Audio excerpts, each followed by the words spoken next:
Kita berjumpa kembali di dalam pelayanan Reform Legacy Academy, dan hari ini kita telah sampai di dalam sesi terakhir dari seri Post Reformation Dogmatics bagian yang ke-15, dan kita akan membicarakan tentang keilahian Sang Anak. Nah, saudara yang dikasih Tuhan, pembicaraan tentang keilahian Kristus ini tidak dapat dilepaskan dari perdebatan yang sudah terjadi selama ribuan tahun, baik sejak bapak-bapak gereja masa reformasi, termasuk di dalam masa post-reformasi, dan bahkan hingga hari ini. Nah, itulah sebabnya di dalam sesi penutup ini saya akan menguraikan apa yang jadi pergumulan para teolog reform di dalam masa post-reformation ini di dalam kaitannya tentang keilahian dan pribadi Sang Anak. Saudara, ada seorang yang bernama Arminian yang bernama Lee Clegg, ya, Johannes Clegg, atau dikenal dengan nama sebutan Lee Clegg, itu berpendapat bahwa istilah logos atau sebutan logos di dalam Yohanes 1 ayat 1, ayat yang terkenal itu tidak lebih daripada sekedar eternal reason of God, ya, pikiran atau perkataan Allah yang kekal, atau dia sebut sebagai a quality of God, satu kualitas dari Allah. Nah, ini pandangan yang agak mirip dengan gereja ortodok, ya, gereja ortodok timur yang menganggap bahwa Kristus itu hanya bagian daripada Allah, firman Allah yang kekal. Nah, ini juga mirip pandangan seorang Arminian. Nah, ini contohnya. Contoh kedua, saudara, yang menjadi perdebatan dan pemikiran tentang Kristus di dalam masa post-reformation adalah dari kelompok kaum adopsionis yang mengatakan bahwa Yesus adalah manusia biasa yang diadopsi, maka disebut dengan teori adopsionis, yang diadopsi menjadi Allah pada waktu dia dibaptis, ya. Ini adalah satu pandangan, bukan pandangan baru, tapi juga sudah pandangan dari bapak-bapak gereja, khususnya dari Paul dari Samosata, ya, yang mengajarkan pandangan demikian.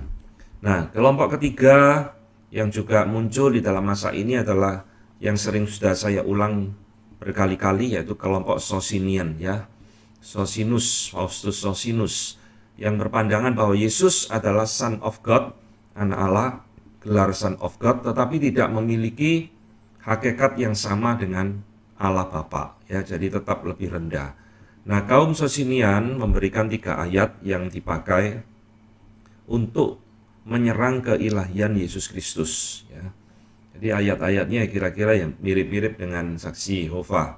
Misalkan di dalam peristiwa kelahiran Tuhan Yesus, Lukas 1 ayat 30 sampai 35, di sana mereka berpendapat bahwa gelar Son of God yang disebutkan di dalam ayat itu menunjuk bahwa gelar ini hanya diberikan kepada kemanusiaan Yesus, ya, sebab dia dilahirkan melalui Roh Kudus, satu kelahiran yang unik, maka Yesus disebut Son of God.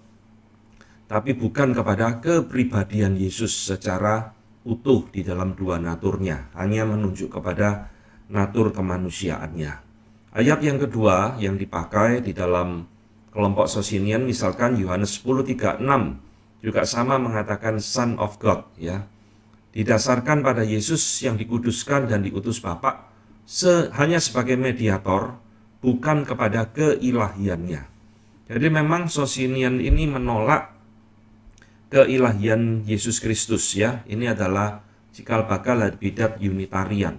Ayat yang ketiga, ayat-ayat yang misalkan Mazmur 22 ayat 7 di dalam Kisah Rasul 13, dikutip di dalam Kisah Rasul 13, yang dikatakan hari ini engkau kuperanakkan, ya. Itu bagi mereka Yesus itu diperanakkan bukan di dalam kekekalan. Dan saya sudah mengajarkan ini, nanti akan saya ulangi lagi, yaitu tentang eternal generation of the Son, ya, kelahiran Sang Anak oleh Bapa di dalam kekekalan. Nah, bagi bidat Socinian, Yesus bukan dilahirkan oleh Bapa di dalam kekekalan, tetapi dia diperanakkan sejak kebangkitannya, ya.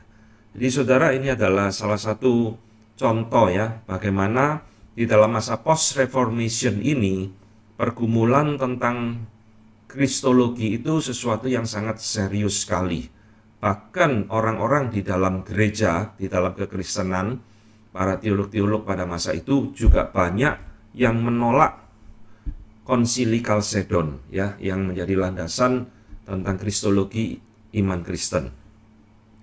Nah, saudara, problema lain yang muncul di dalam masa ini adalah juga di dalam problema tentang subordination of the Son, ya, di mana di dalam Alkitab seringkali kita menemukan bahwa sang anak itu kok kelihatannya lebih rendah dari sang bapa. Nah, ini juga menjadi sorotan di dalam masa itu dan menjadi satu perdebatan, ya. Misalkan Yohanes 14 ayat 28. Ini perkataan Tuhan Yesus sendiri, sebab Bapa lebih besar daripada aku, ya. Nah, saudara, ada tiga penjelasan, tiga tafsiran populer untuk menjelaskan ayat ini, ya. Yang pertama, saudara, ini adalah penjelasan dari bapak-bapak gereja, ya, Athanasius, Cyril of Alexandria, Agustinus, dan lain-lain. Dikatakan mengapa Yesus berkata bahwa Bapa lebih besar dari dia, ya. Ini adalah menunjuk kepada eternal generation of the Son tadi, ya, karena Tuhan Yesus sang anak dilahirkan oleh Bapa di dalam kekekalan, ya. Maka Tuhan Yesus di dalam konteks ini mengatakan Bapa lebih besar dari dia. Nah, ini tafsiran pertama. Yang kedua, saudara, tafsiran yang juga umum adalah Tuhan Yesus mengatakan kalimat ini di dalam konteks sebagai mediator, ya, ketika dia diutus ke dalam dunia di dalam natur kemanusiaannya, dia lebih rendah dari Bapa. Di dalam tugasnya sebagai mediator antara kita dengan Allah, jelas Tuhan Yesus dalam tanda petik dia lebih rendah dari sang Bapa karena dia diutus oleh sang Bapa, ya. Nah, yang ketiga, ini ada penjelasan yang juga diberikan di dalam pandangan orang-orang Reform atau orang-orang Injili, karena pada waktu inkarnasinya Tuhan Yesus mengatakan ini dalam sisi kemanusiaannya, ya. Dia lebih rendah dari sang Bapa. Nah, ini ada tiga tafsiran populer untuk menjelaskan ayat-ayat yang seolah-olah di mana Tuhan Yesus itu lebih rendah dari sang Bapa, ya. Nah, demikian juga ayat lain yang seringkali disalah tafsirkan tentang keilahian Kristus di dalam relasinya dengan Bapa adalah Kolose 1 ayat ke-15, ya. Ini juga adalah ayat favoritnya Saksi Yehova, ya, tapi saat zaman post reformation Saksi Yehova belum muncul, namun ayat ini sudah menjadi perdebatan pada masa itu. Dikatakan dalam bahasa Inggrisnya memakai kata firstborn of all creatures, ya, yang paling sulung dari segala ciptaan. Jadi seolah-olah ayat ini mengindikasikan bahwa Yesus itu adalah bagian dari ciptaan, ya, yang paling sulung dari segala ciptaan. Nah, ada dua pengertian yang diberikan oleh seorang teolog Reform, Jean Diodati, ya. Pertama, dia mengatakan istilah firstborn yang sulung ini adalah menunjuk kepada begotten by the Father, ya. Jadi dilahirkan oleh dilahirkan oleh sang Bapa di dalam kekekalan. Jadi ini menunjuk kembali kepada doktrin eternal generation of the Son, ya. Di mana secara esensinya dia equal with him, ya, setara dengan Bapa sebelum segala sesuatu diciptakan, ya. Yaitu ini menunjuk kepada sesuatu yang bersifat kekal, ya, everlasting. Jadi saudara, doktrin eternal generation of the Son ini adalah doktrin penting di dalam kristologi, ya, yang bisa menolong kita menjawab di dalam berbagai kesulitan tentang relasi sang anak dengan sang Bapa.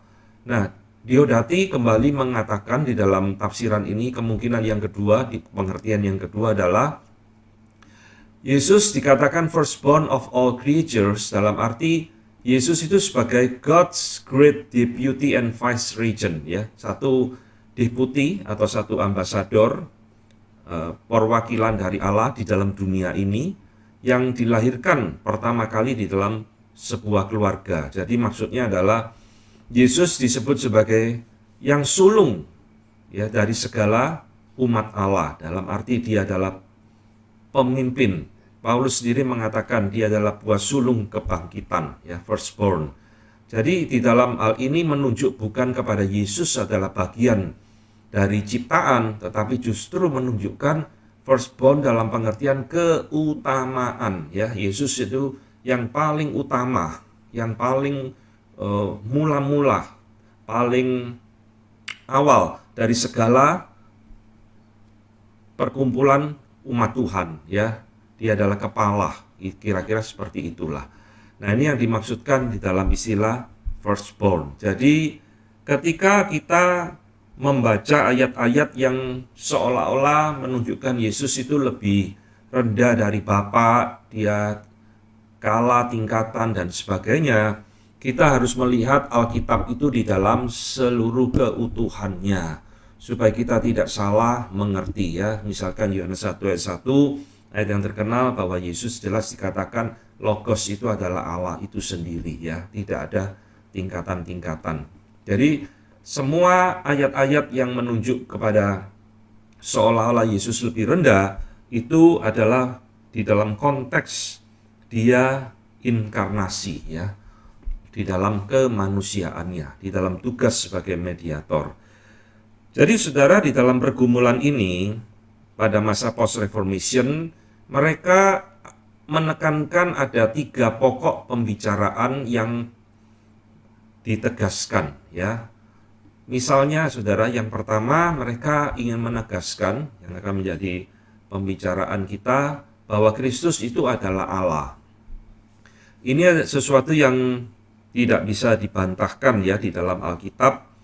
Kristus itu adalah Allah. Yang kedua, dia bukan sekedar Allah, tetapi dia juga equal, setara dengan Sang Bapa, ya.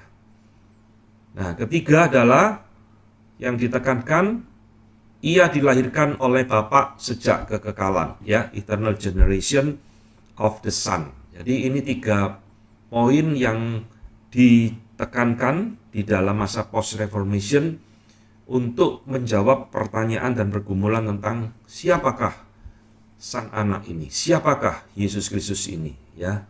Nah, saudara, kita lihat, ya, bagaimana para teolog reform di dalam masa itu membuktikan bahwa Kristus adalah Allah sendiri, ya. Nah, tentu mereka memakai satu argumen-argumen yang juga tetap dipakai di dalam masa sekarang ini, ya. Yang pertama adalah melalui nama Allah, ya, divine names, nama-nama ilahi. Jadi saudara lihat, ya, misalnya di dalam Yesaya 6 ayat ketiga, ayat yang terkenal, Yesaya mendapatkan satu penglihatan, ya, dan dikatakan, dan mereka berseru seorang kepada seorang. Mereka ini bukan manusia tapi malaikat, ya, serafim, kerubim itu. Katanya, kudus, kudus, kuduslah Tuhan semesta alam, ya. Di sini Tuhan memakai tetragrammaton, ya, Yahweh, Lord. Kuduslah Tuhan semesta alam, seluruh bumi penuh kemuliaannya. Saudara mungkin tidak sadar, ya, ayat ini dikutip oleh Rasul Yohanes, saudara, di dalam Yohanes pasal ke-12 ayat 41. Dan ini menegaskan tentang keilahian Yesus. Perhatikan, saudara. Hal ini dikatakan oleh Yesaya karena ia telah melihat kemuliaannya dan telah berkata-kata tentang dia, ya. Jadi Yohanes 12 ayat 41 ini merefer kepada Yesaya 6 ayat ketiga. Dikatakan oleh Yesaya karena Yesaya telah melihat kemuliaannya. Ya, di sini siapa? Kristus, ya. Di dalam konteks Yohanes 12 ini bicara tentang Kristus. Jadi ayat ini dengan jelas menunjukkan, ya, salah satunya bahwa Yesus adalah Yahweh itu sendiri, ya. Dalam penglihatan Yesaya pasal 6 itu, apa yang dilihat oleh Yesaya adalah kemuliaan Kristus di dalam kekekalan. Nah, ini, ya. Jadi ini dikatakan oleh seorang teolog reform, Thomas Ridley, ya, mengatakan bahwa pribadi yang menampakkan diri kepada Yesaya yang duduk di atas tahta, yang dia panggil Yehova, ya, Tuhan tadi, adalah juru selamat kita. Nah, ini ayat yang tidak terbantahkan, bisa saudara pakai sebagai ayat untuk berapologetika ya, menunjukkan kekekalan Kristus sekaligus keilahian Kristus. Nah, saudara, ada banyak ayat lain yang bisa saya berikan tapi tidak bisa kita baca ya. Karena Kristus juga disebut sebagai Lord atau God di dalam Maleakhi 3, Yesaya 9 ayat 6 dan seterusnya ya. Baik, khususnya di dalam Perjanjian Baru. Jadi keliru sekali saudara kalau ada orang yang bertanya, tunjukkan di dalam Alkitab Yesus itu menyebut dirinya Allah ya. Nah, kita kan bisa menemukan Yesus berulang kali juga mengatakan I am. Aku adalah terang, aku adalah garam dunia dan sebagainya. Nah, kata I am itu adalah Yahweh sebetulnya ya. Itu sudah pernah saya bahas di dalam video yang lain. Dan juga saudara lihat hal yang menarik tentang keilahian Kristus itu juga dinyatakan berulang kali di dalam Perjanjian Lama ya. Di dalam Perjanjian Lama saudara akan menemukan ayat-ayat yang memakai sebutan malaikat Tuhan ya, malak Yahweh. Di sini memakai kata M huruf besar dan Tuhannya huruf besar ya, Yahweh. Nah, ini LAI bukan iseng-iseng hurufnya dibesarkan dan sebagainya ya. Ini memang di dalam bahasa aslinya seperti ini, saudara. Dan ini menunjuk kepada apa yang disebut dengan teofani ya. Saudara, silakan lihat video saya tentang teofani ya. Di sana saya sudah menjelaskan panjang lebar bahwa di dalam Perjanjian Lama berulang kali Allah itu menampakkan diri kepada manusia, kepada Abraham, kepada Gideon, kepada Yosua dan sebagainya di dalam wujud malaikat Tuhan. Nah, nanti di situ ada penjelasannya bahwa malaikat Tuhan ini bukan sekedar malaikat biasa, tetapi ini adalah Kristofani, penampakan Kristus di dalam Perjanjian Lama ya. Jadi teofani itu identik dengan Kristofani. Mana Kristus di dalam berbanyak ayat Perjanjian Lama ini diidentikan sebagai Yahweh sendiri ya, Allah itu sendiri. Nah, ini melalui nama ya, sebutan nama. Yang kedua, saudara, argumentasi yang diberikan di dalam masa ini menunjukkan keilahian Kristus itu adalah melalui sifat-sifat Allah, divine attributes. Jadi, apa yang dimiliki oleh Allah, sifat-sifatnya, itu juga dimiliki oleh Kristus dan dinyatakan berulang kali di dalam Alkitab. Ya. Mungkin saja kita tidak terlalu teliti membaca Alkitab, tetapi itu banyak sekali. Misalkan Benedict Wichet ya mengatakan bahwa kekekalan itu disematkan kepada dia, ya, kepada Kristus. Mana Kristus dikatakan bukan hanya sekedar dikatakan bahwa dia telah ada sebelum Abraham, ya. Yesus sendiri ngomong sebelum Abraham ada, aku sudah ada, ya. Bukan juga sekedar to have been in the beginning, Yohanes 1 ayat 1, ya. Pada mulanya adalah firman, tetapi sebelum segala ciptaan Allah, ya, Kristus itu sudah ada. Berbicara tentang eternal wisdom, hikmat yang kekal yang disamakan dengan sang anak di dalam Amsal 8 ayat 22, ya. Jadi di dalam Amsal 8 dikatakan the Lord possessed me in the beginning of his ways before his work of old. Jadi di dalam Amsal 8 itu dikatakan bahwa Tuhan itu atau Kristus itu miliknya Allah, ya, sejak sebelum dunia diciptakan dan sebagainya. Jadi hal pertama adalah dengan jelas berulang kali Alkitab mengatakan tentang kekekalan sang anak, ya. Itu juga melalui apa yang tadi saya katakan di dalam Yesaya 6 dan sebagainya. Yang ketiga, bukan hanya melalui divine attributes, tetapi juga melalui divine works, ya, karya Allah.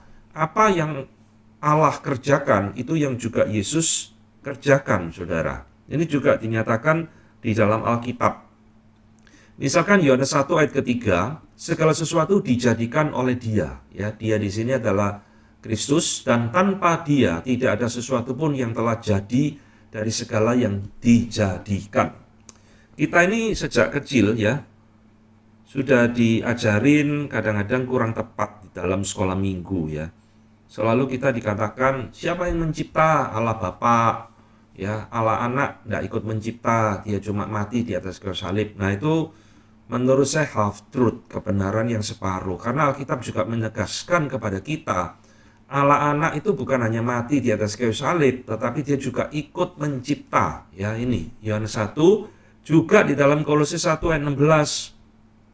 Karena di dalam Dialah telah diciptakan segala sesuatu yang ada di surga dan yang di bumi, yang kelihatan dan yang tidak kelihatan, baik singgasana maupun kerajaan, baik pemerintah maupun penguasa. Segala sesuatu diciptakan oleh Dia dan untuk Dia. Ya, segala sesuatu diciptakan oleh Dia. Di dalam Dialah telah diciptakan segala sesuatu. Satu ayat ini Paulus sampai ulang 2 kali, saudara. Yesus adalah pencipta. Nah, ayat yang juga terkenal itu ada dalam Ibrani 1 ayat kedua. Maka pada zaman akhir ini ia di sini ada Kristus, telah berbicara kepada kita dengan perantaraan anaknya. Ya, ia di sini ada Bapa, berbicara dengan perantaraan anaknya, yang telah ia tetapkan sebagai yang berhak menerima segala yang ada. Nah, ini oleh dia di sini adalah Kristus, Allah telah menjadikan alam semesta. Ya, jadi ada banyak ayat-ayat dalam Perjanjian Baru yang menegaskan apa yang dilakukan oleh Bapa, Kristus juga lakukan. Ya, di dalam Yohanes 5, saudara ingat Tuhan Yesus juga ngomong, ya, Bapa bekerja hingga hari ini, aku pun juga tetap bekerja. Ya, jadi ini menunjukkan bahwa Kristus ikut di dalam peristiwa penciptaan. Yang keempat, saudara, argumen tentang keilahian Kristus. Kristus itu juga dinyatakan di dalam Alkitab layak menerima penyembahan, sama seperti kepada Sang Bapa. Ya, nah, divine worship. Nah, ini ya, di dalam pandangan bidat Sosinus, Kristus itu di dalam arti yang terbatas boleh menjadi objek penyembahan.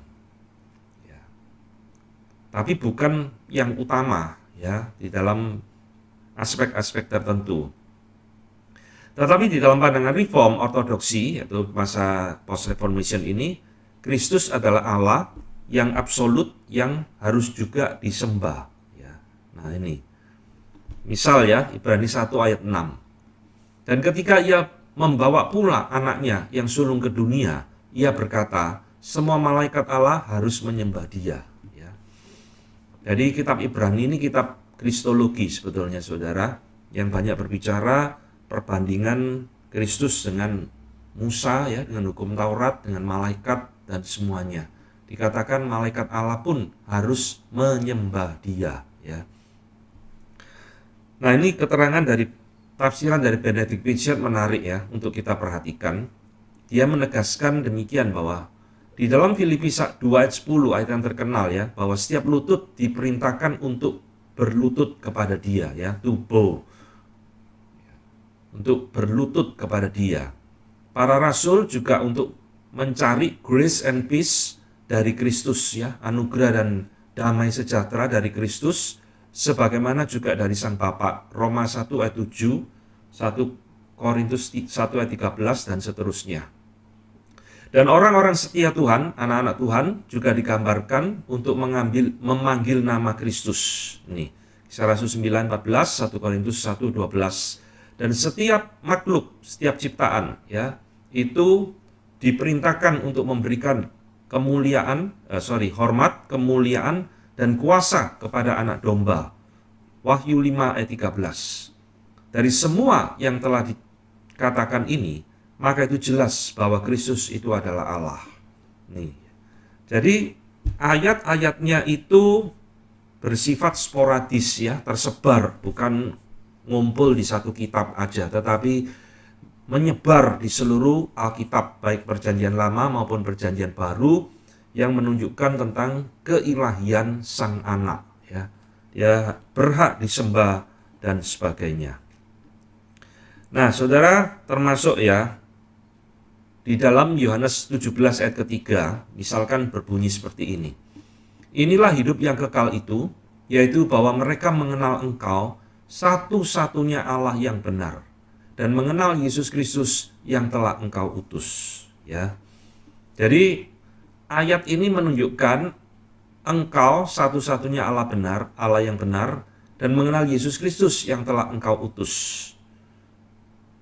Nah, kembali saudara, kelompok Socinian, bidat Socinian, mentafsirkan ayat ini dengan satu penjelasan bahwa Allah yang sejati itu cuma Bapa, ya. Nah, Yesus ini bukan Allah sejati, cuma utusan. Nah, ini ya, ayatnya kan bisa ditafsirkan seperti itu, saudara. Ya. Bagaimana kita menjawab? Saya akan berikan penjelasan sedikit ya, dari seorang reform yang bernama Francis Turretin menjelaskan Yohanes 17 ayat ketiga ini. Di dalam menjawab keberatan bahwa Kristus di dalam ayat ini dikatakan bukan Allah, tetapi hanya sebagai mediator yang diutus oleh Allah, ya, ayat-ayat paralel dapat kita pakai di mana Alkitab atau kitab suci berbicara tentang Dia, tentang Kristus sebagai Allah yang sejati. Ya, ini sekali lagi ya, kalau kita ketemu satu ayat, ya, Bapak lebih besar dari aku dan sebagainya, saudara jangan terburu-buru langsung kaget lalu goncang imannya. Lihat ayat-ayat yang lain. Alkitab harus dilihat dari keseluruhan dan keutuhannya. Jadi ayat-ayat lain itu mengatakan bahwa Yesus itu adalah Allah yang sejati, yang merupakan primary object of faith, ya, merupakan satu objek utama dari iman kita itu kepada Kristus. Misalnya di dalam 1 Yohanes 5 ayat 20 ya, ayat yang sangat terkenal sekali dikatakan, "This is true God and eternal life." Yesus dikatakan sebagai Allah yang sejati. Kau percaya kepada Allah, percayalah juga kepadaku, ya, kata Tuhan Yesus di dalam Yohanes 14 ayat 1. Percayalah kepada Allah, percayalah juga kepadaku. Ini menunjukkan kesejajaran Kristus dengan Sang Bapa. Dan kata Turretin, lagi pula Kristus tidak bisa menjadi seorang mediator, pengantara, tanpa sepenuhnya Dia adalah Allah.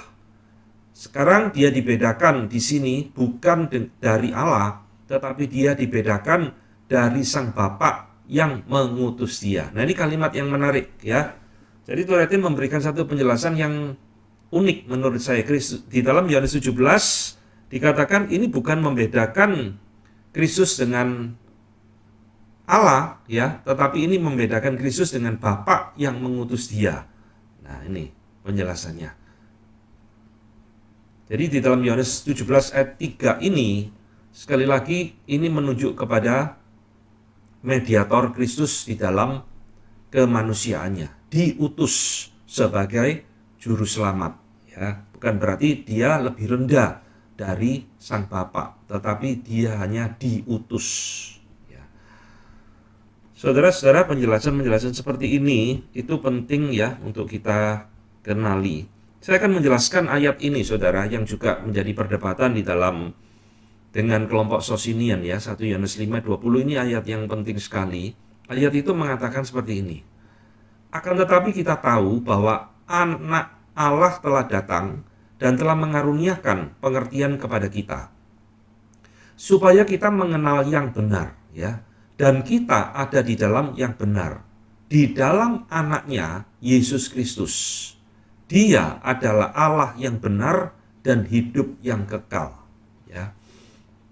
Pertanyaannya, saudara, siapa Dia yang dimaksud di dalam kalimat terakhir ini? Dia adalah Allah yang benar dan hidup yang kekal. Ya. Saudara, kalau membaca ayat ini dengan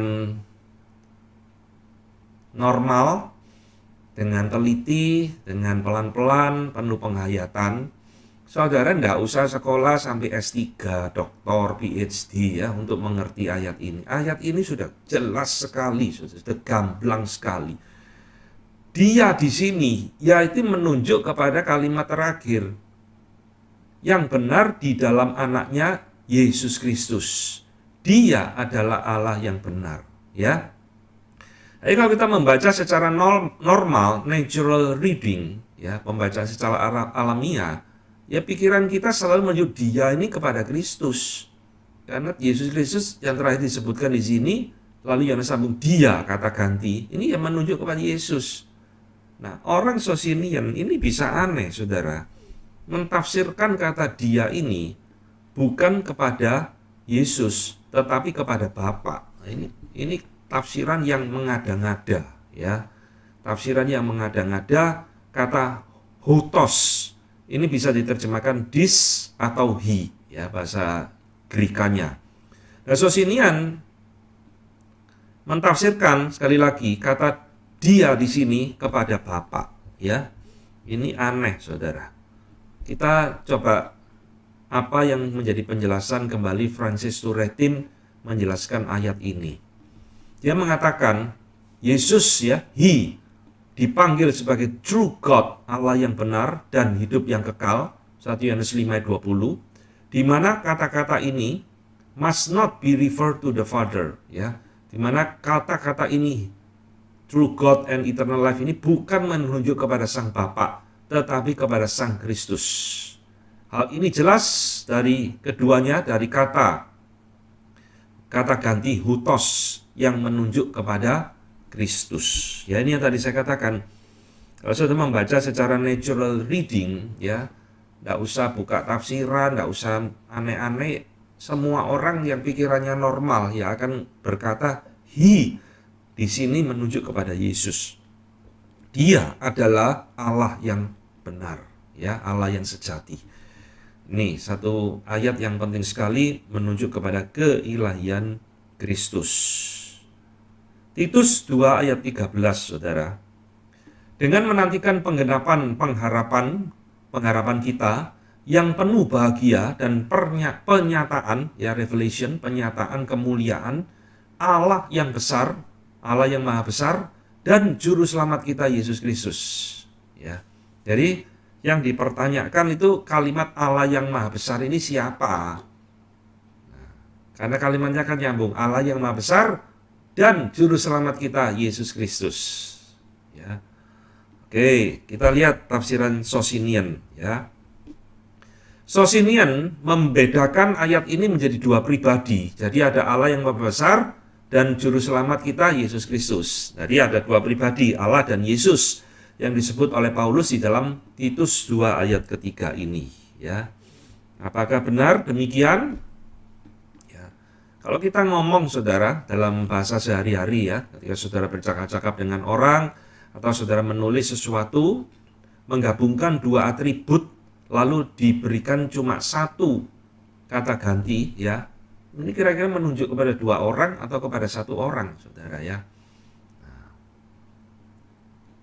pasti itu menunjuk kepada satu orang, disambung dengan kalimat dan juru selamat kita, ya. Jadi lihat, ini penjelasannya Matthew Paul. The same person, pribadi yang sama yang dituliskan di sini dimaksudkan adalah the great God and our Savior Jesus Christ. Jadi ini menunjuk kepada pribadi yang sama, saudara.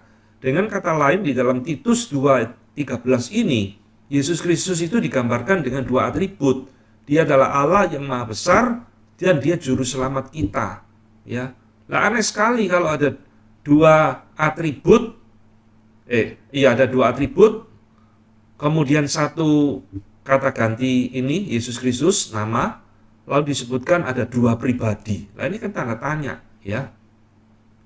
Jadi, saudara, di dalam konteksnya ini berbicara tentang kedatangan Kristus, bukan kedatangan Bapa. Nah, ini menantikan pengharapan kita yang penuh bahagia dan penyataan revelation, kemuliaan Allah. Ini bicara tentang pengharapan eskatologi pada masa depan. Paulus menjelaskan demikian, ya.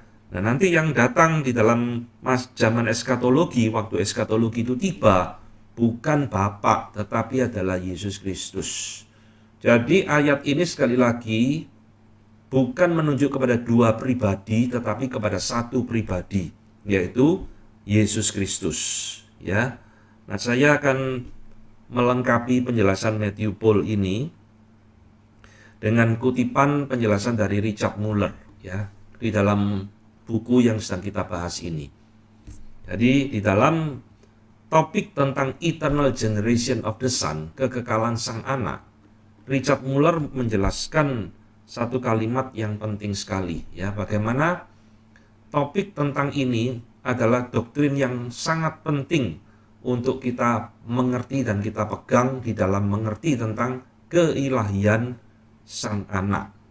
Muller mengatakan, ortodoksi tradisional telah mendefinisikan generation, ya, kelahiran, ini sebagai communication of personal existence, keberadaan pribadi atau subsistent, ya. Kadang-kadang dalam istilah teologi itu person ya, pribadi itu juga diterjemahkan dengan subsistence. Ini istilah dipakai oleh John Calvin, subsistence. Jadi apa sih artinya dilahirkan itu, saudara? Ya, itu adalah communication. Communication di sini jangan ditafsirkan komunikasi seperti dua orang ngomong-ngomong, bukan. Ini ada satu relasi, lebih tepatnya, ya. Satu relasi keberadaan pribadi, personal existence, without any multiplication or division. Tanpa adanya pelipat gandaan. Allah itu bukan jadi dua, saudara, multiplication, ya, atau division, pembagian. Allah itu memecah diri seperti amuba, lalu jadi dua Allah, begitu. Tidak, ya. Ini tanpa adanya pelipat gandaan atau pembagian of divine essence, hakikat ilahi. Jadi hakikat ilahinya tetap satu. Di dalam pertemuan yang lalu, saya sudah menjelaskan tentang eternal generation, tetapi hari ini saya ulangi lagi supaya kita lebih memahaminya, ya. Jadi saudara, anak itu dilahirkan oleh Bapa di dalam kekekalan. Pengertian dilahirkan itu berkaitan dengan pribadinya, personal existence, bukan hakikatnya. Jadi Allahnya itu tetap satu, tidak ada multiplication, Allahnya jadi dua, jadi tiga, tidak ada. Allahnya tetap satu, hakikatnya. Tapi pribadinya dua, ya, nanti Roh Kudus jadi tiga.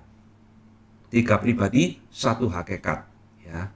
Jadi di dalam kelahiran sang anak, generation of the son, divine essence, hakikat ilahi remains undivided, tetap tidak terbagi. Secara hakikat, esensi Allah itu tetap satu. Maka kita bukan politeis, ya, kita adalah trinitarian monoteisme. Hakikatnya tidak berubah, tidak berbagi, tetapi pribadinya, ya, yang berbeda.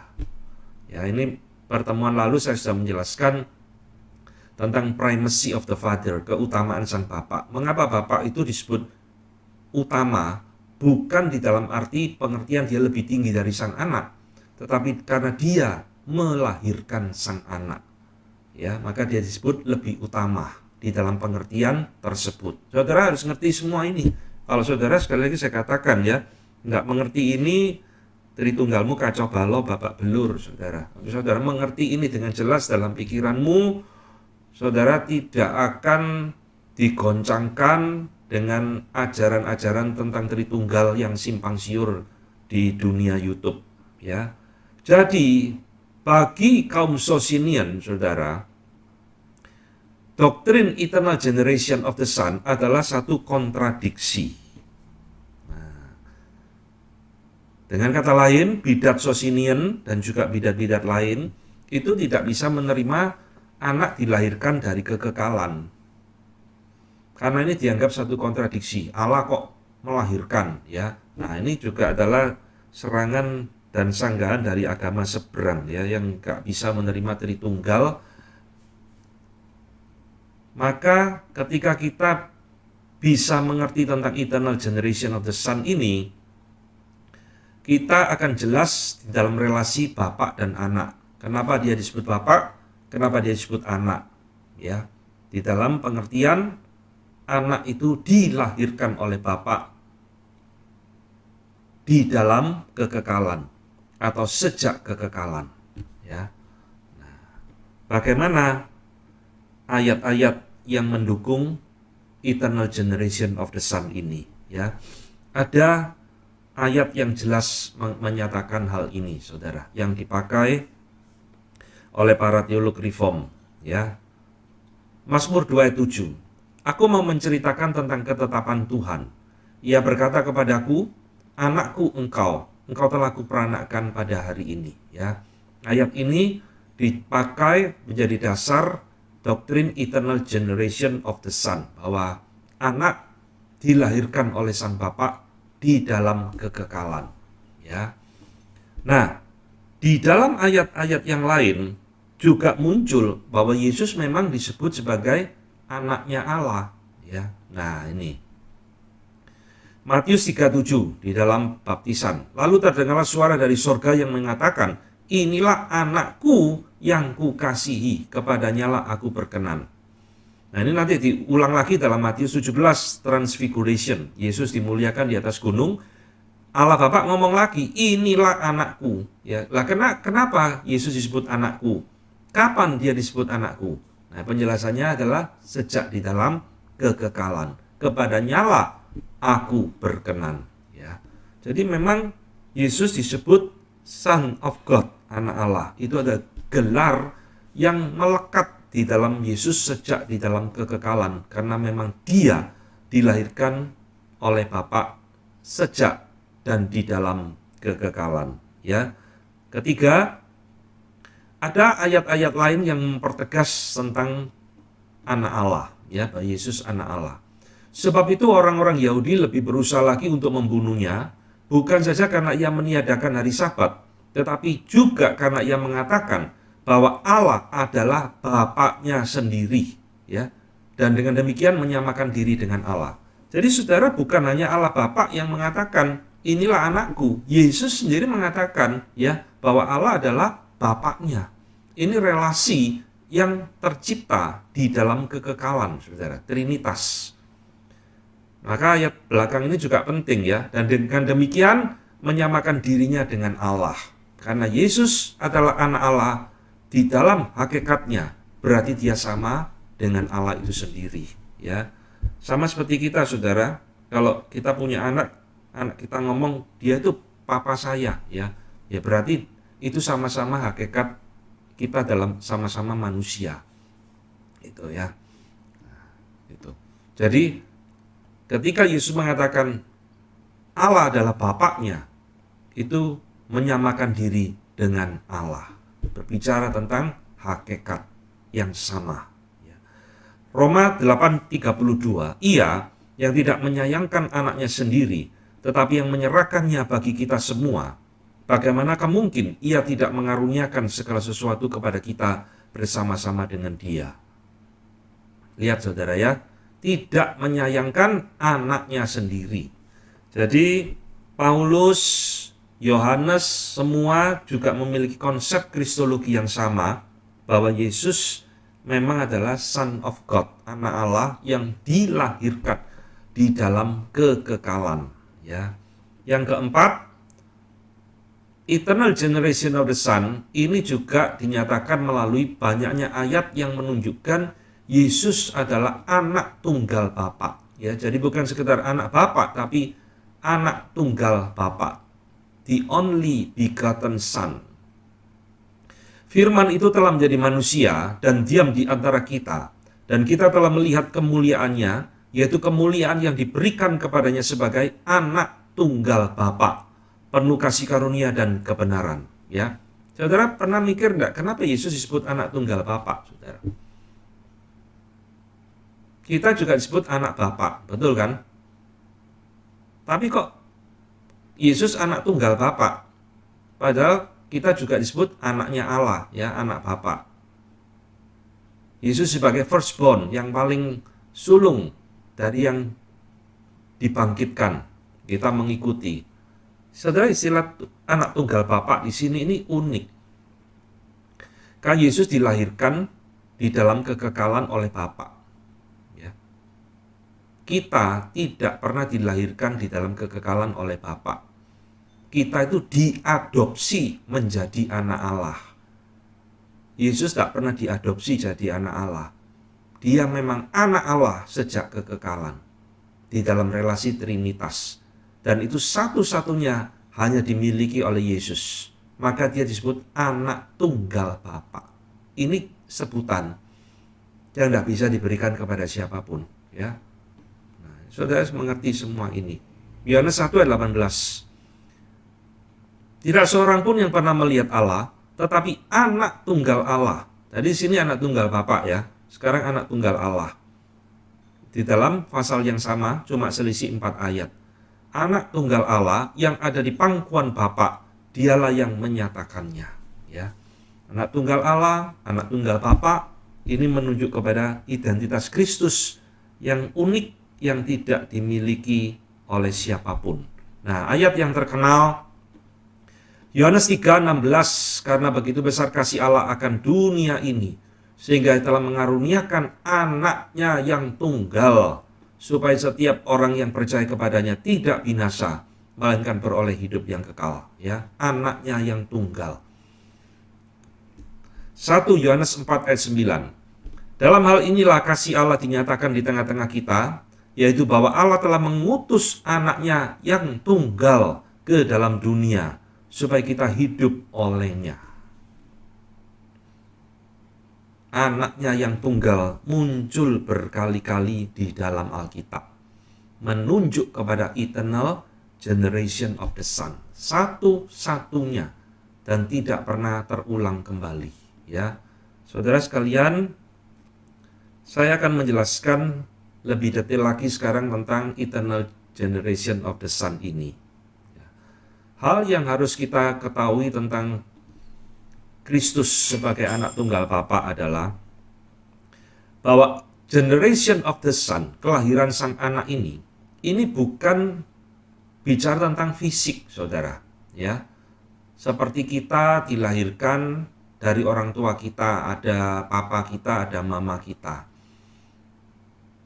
Ini tidak berlaku bagi Kristus. Jadi jangan tanya, loh di mana mamanya Kristus? Tidak ada, saudara. Karena istilah ini itu menunjuk kepada metafisik, ya, metafisika, di luar fisika, beyond fisik, metafisik, ya, yang terjadi di dalam kekekalan, di mana segala imperfection, ketidaksempurnaan, kebergantungan, dependence, mutation, perubahan, division, pembagian, and multiplication, pelipat gandaan, is absent, tidak ada semua ini, ya. Jadi ini jangan dimengerti, ya saudara, seperti kita dilahirkan di dalam dunia ini, ya, butuh laki-laki dan wanita baru kita bisa punya anak, ya. Ini adalah satu istilah untuk menjelaskan relasi bapak dan anak di dalam metafisika, trinitas. Ya, ini harus kita ingat baik-baik, ya. Jadi tidak usah bingung mana mamanya Tuhan Yesus dalam kekekalan, siapa dia, tidak usah. Itu pertanyaan konyol, saudara, ya. Kedua, di dalam memahami eternal generation of the Son ini bukan sekedar metafora, bahasa kiasan, saudara. Dalam arti, oh ini cuma simbolik, ya. Ini simbolik. Ini kiasan, ini bukan sungguh-sungguhan, ya. Tetapi ini satu realita proper. Ini betul-betul doktrin yang kita pahami, kita mengerti di dalam relasi pribadi. Anak itu dilahirkan oleh sang Bapa di dalam dan sejak kekekalan. Nah, ini Johannes Markius, seorang reform, mengatakan, melalui kelahiran ini, sang anak itu dilahirkan dari sang Bapa di dalam eternal, ya, kekekalan, and incomprehensible communication of unitary divine essence, di dalam kekekalan dan di dalam satu communication, relasi yang incomprehensible, tidak bisa dipahami, saudara, dari kesatuan hakikat ilahi. Ya, memang kita tidak bisa ngerti sepenuhnya, saudara. Trinitas itu adalah satu misteri yang tidak akan pernah bisa dipahami tuntas. Jadi saudara kalau mengharapkan bisa mengerti Trinitas secara tuntas seperti saudara memahami matematika, hukum-hukum fisika, saudara sedang mimpi, ya. Trinitas harus diterima sebagian melalui akal budi kita, sisanya harus melalui iman.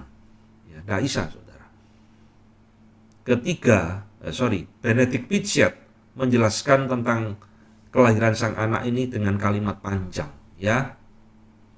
Saya akan jelaskan di dalam terjemahan yang simpel saja. Oleh karena itu Kristus tidak disebut anak, ya. Oleh karena berdasarkan his conception by Holy Ghost, dia dilahirkan oleh Roh Kudus. Enggak, saudara. Ya, Roh Kudus tidak pernah melahirkan sang anak. Yang melahirkan sang anak itu sang Bapa. Atau dia disebut anak melalui penunjukannya sebagai mediatorial office. Jadi Kristus itu disebut sang anak bukan karena ketika dia ditunjuk, diutus sebagai juru selamat. Bukan. Juga bukan melalui kebangkitannya dari kematiannya. Atau pada waktu dia dimuliakan di sebelah kanan Allah. Bukan. Ya. Dia disebut sebagai Son of God, anak Allah, karena begotten of Father, karena dia dilahirkan oleh sang Bapa. Ini jawabannya, ya. Kalau saudara berpikir, oh Yesus disebut sang anak Allah karena dia dibangkitkan, karena dia dibaptis, karena dia ditunjuk jadi juru selamat, keliru semua. Dia disebut anak Allah itu sejak kekekalan, ya, melampaui semuanya, saudara. Oleh sebab itu, kita harus melihat, kata Benedict Pinchot, bahwa cara kelahiran ini not to be estimated, ya, tidak diukur melalui hukum-hukum kelahiran manusia. Nah, ini saya katakan, doktrin eternal generation of the Son ini, saudara jangan pikir, loh kok Allah Bapa ini tidak punya istri, kok bisa punya anak. Itu pikiran yang konyol, saudara, ya. Jangan dilihat, dinilai, diukur dengan human nativity, kelahiran manusia seperti kita dilahirkan. Sebab inilah keunikan kelahiran ini. The begetter, orang yang pribadi yang melahirkan, is not older, tidak lebih tua dari yang dilahirkan. Tidak juga yang dilahirkan lebih muda dari yang melahirkan. Sebab keduanya adalah sama-sama kekal. Dan kelahiran ini terjadi tanpa adanya mutation, perubahan hakikat di dalam diri Allah. Bapak kita, mama kita yang melahirkan kita, pasti umurnya lebih tua dari kita. Itu hukum alam. Dan kita pasti lebih muda umurnya dari orang tua kita. Iya kan? Tapi itu nggak berlaku di dalam eternal generation of the Son. Allah Bapa itu bukan lebih tua dari Allah Anak, saudara. Allah Anak tidak lebih muda dari Allah Bapa. Karena itu terjadi di dalam kekekalan, tidak ada yang lebih muda, tidak ada yang lebih tua. Ya, ini saudara harus mengerti baik-baik doktrin eternal generation of the Son. Itu bukan dinilai dari hukum kelahiran manusia seperti kita dilahirkan. Ya, saudara, saya akan sekarang menjelaskan masih di dalam eternal generation of the Son, kelahiran anak dalam kekekalan. Tapi sekarang saya hubungkan dengan aseity of the Son, ya.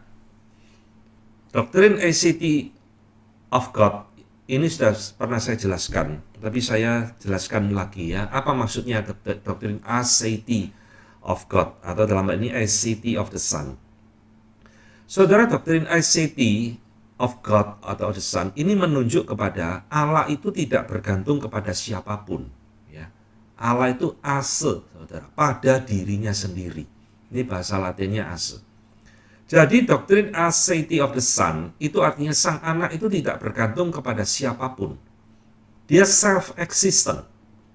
Anak itu bukan dicipta, saudara. Sang anak, Logos Yesus Kristus itu bukan dicipta. Seperti ajaran saksi Yehova. Dia tidak bergantung kepada siapapun. Dengan kata lain, seperti Bapa, Allah Anak itu adalah autotheos, Allah pada dirinya sendiri. Ya, oke, ini tentang Trinitas.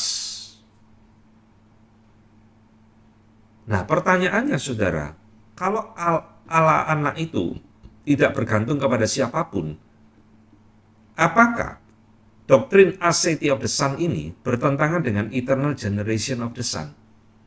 Katanya sang anak tidak bergantung kepada siapapun. Lah kok dilahirkan oleh sang Bapa dari kekekalan atau sejak kekekalan?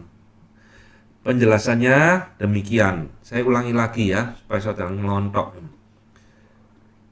Di dalam eternal generation of the Son, kelahiran sang anak, ini sekali lagi bukan bicara tentang hakikat. Ini bicara tentang pribadi, saudara. Jadi yang dilahirkan oleh Bapa sejak kekekalan itu adalah pribadinya sang anak. Secara hakikatnya, hakikat sang anak maksudnya ya, anak ini tidak bergantung kepada siapapun termasuk kepada Bapa, karena dia adalah autotheos. Nah, ini kunci penting. Saya ulangi lagi, mengerti Tritunggal. Saudara harus bisa membedakan substance and persona, hakikat dan pribadi, ya. Kalau saudara tidak bisa membedakan ini, saya jamin Tritunggalmu blunder, saudara. Seperti bidat-bidat itu blunder, kan nggak bisa membedakan hakikat dan pribadi. Tapi kalau saudara bisa membedakan hakikat dan pribadi, saudara akan gampang mengerti tentang banyak hal tentang Trinitas. Jadi Kristus itu disebut anak karena dia dilahirkan di dalam kekekalan oleh Sang Bapa. Yang dilahirkan itu adalah pribadinya di dalam relasinya dengan Sang Bapa. Ya, ini yang harus saudara ingat baik-baik. Saya akan berikan penjelasan melalui William Perkins, seorang Puritan, seorang Reform Post-Reformation. Sang anak adalah pribadi kedua, dilahirkan dari Sang Bapa sejak kekekalan. Ya, meskipun sang anak itu dilahirkan dari bapaknya, tetapi atau namun dia pada dirinya sendiri adalah very God, Allah pada dirinya sendiri, autotheos. Ya. Sebab dia harus diperhitungkan entahkah berdasarkan hakikatnya ataukah berdasarkan sebagai anak, statusnya sebagai anak.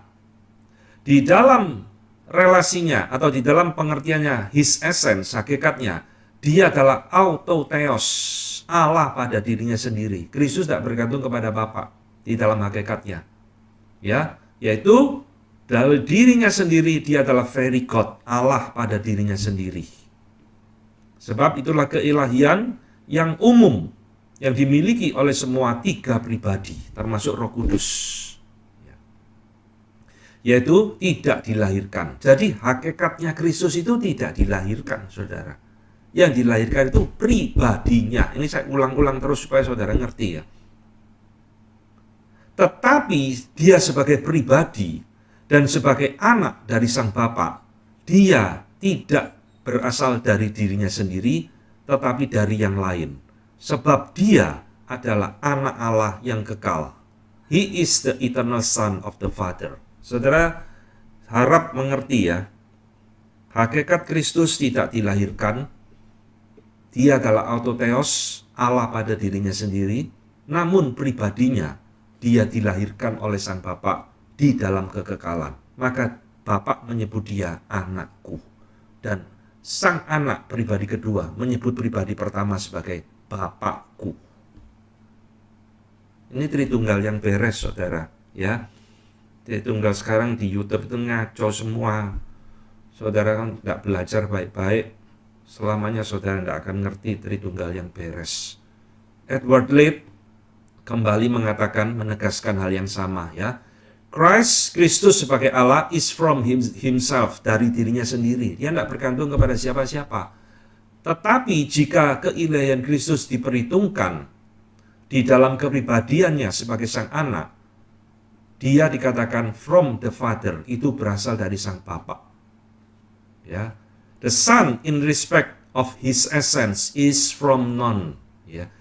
Sang anak di dalam hakikatnya tidak berasal dari siapapun. In respect of the manner of the subsistence, di dalam hal pribadinya subsisten, dia berasal dari Sang Bapa. Ya. Nih, jelas ya, substance persona saudara harus clear semua. Nah, saudara, inilah yang membedakan ya pemikiran reform dengan pemikirannya James Arminius. Di dalam pemikiran James Arminius, Bapak Arminian, Arminius mengatakan yang dilahirkan oleh Bapa itu adalah pribadi dan hakikatnya, semua berasal dari Bapa. Nah, ini doktrin yang mengerikan, saudara, ya. Jadi kalau Kristus itu hakikatnya dilahirkan dari Sang Bapa, berarti Kristus itu seolah-olah dianggap lebih rendah karena hakikatnya dia berasal dari Bapa.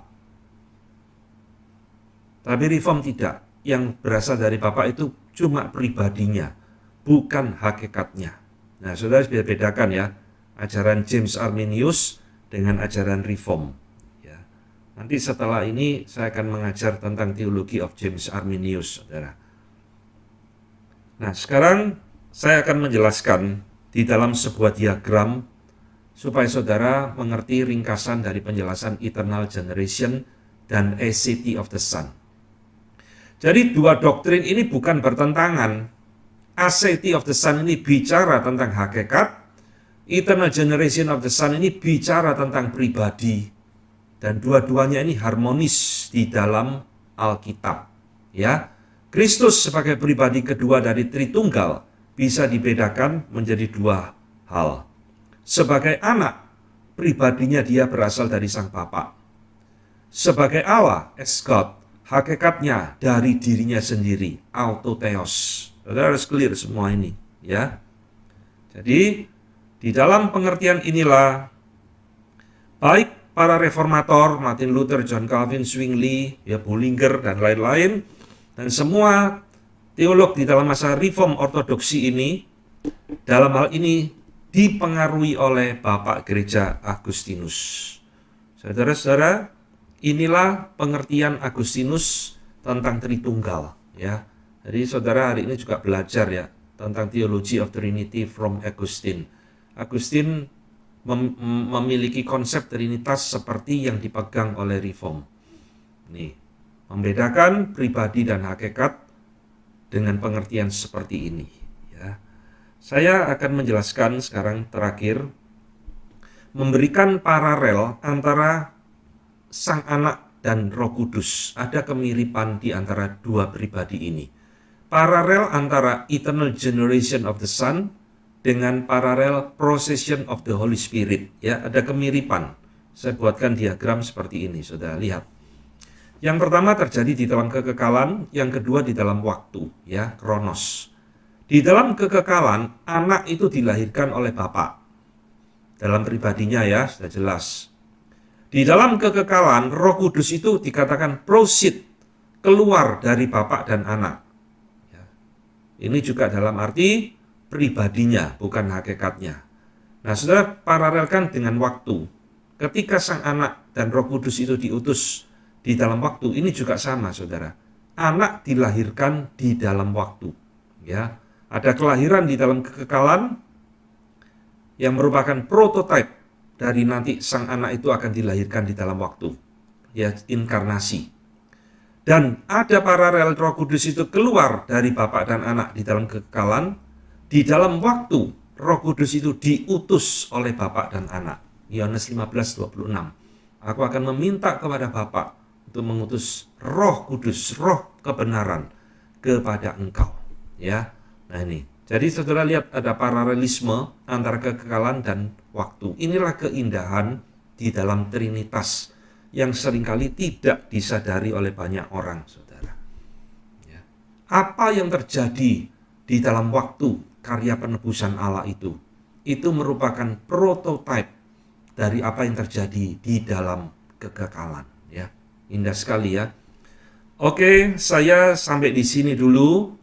Berarti saya sudah menjelaskan materi tentang Post-Reformation Dogmatics ini dari bukunya Richard Muller, Post-Reformation Reform Dogmatics, yang ada 4 seri ini. Ini kira-kira 2.500 halaman, sudah saya ringkaskan jadi 15 sesi. Ya, saudara kalau mau belajar lebih teliti, mendetail, ya saudara harus baca sendiri buku ini. Ya, ini buku yang sangat recommended sekali, yang telah memberkati saya. Dan saya harap materi selama 15 sesi ini boleh memberkati saudara, membukakan wawasan saudara tentang perkembangan teologi Reform di dalam masa post-reformasi. Kiranya Tuhan dipermuliakan dan saudara boleh diberkati melalui semuanya. Sampai bertemu di dalam materi yang selanjutnya. Tuhan memberkati.